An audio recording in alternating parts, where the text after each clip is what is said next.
নিরামিষের দিনে এই মোচার ঘন্টটা খেতে বেশ ভালো লাগে। তো চলুন আমি এই মোচার ঘন্টটাই পুরোটা কিভাবে বানিয়েছিলাম সেটাই আপনাদের সাথে একটু শেয়ার করি।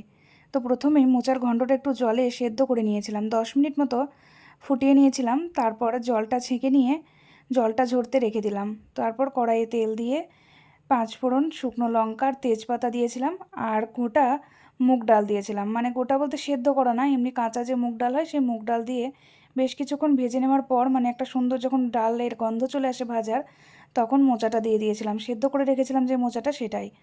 তারপর লবণ হলুদ দিয়ে কিছুক্ষণ নাড়িয়ে ঢাকা চাপা দিয়ে দিয়েছিলাম। তো বেশ কিছুক্ষণ পর ঢাকা চাপা খুলে ভালো মতো নাড়িয়ে নেওয়ার পর একটা মশলা বানিয়ে রেখেছিলাম, আদা, জিরে আর কাঁচা লঙ্কা। সেই মশলাটা দিয়ে দেওয়ার পর সামান্য একটু জল দিয়ে আবারও কিছুক্ষণ ঢাকা দিয়ে দেবো। তার আগে একটুখানি চিনি দিয়েছিলাম। এই মোচার ঘন্টর মানে নিরামিষ হয়তো একটু মিষ্টি মিষ্টি হলে বেশ ভালো লাগে। তারপর কিছুক্ষণ ঢাকা দিয়ে দেওয়ার পর খুব ভালো মতো একটু ঘেঁটে নেব, যাতে একদম মাখা মাখা হয়ে আসে। দেখুন একদম মাখা মাখা হয়ে গিয়েছে। এই পর্যায়ে আমি একটুখানি গরম মশলা গুঁড়ো আর 1 চা চামচের একটু কম ঘি দিয়েছিলাম। তো আমার মোচার ঘন্ট রান্না কমপ্লিট হয়ে গিয়েছে। এই মোচার ঘন্টতে বাদাম দিলে, তারপরে আলু দিলে বেশ ভালো লাগে। তো আলুটা আজকে আমি দিতে ভুলে গিয়েছি।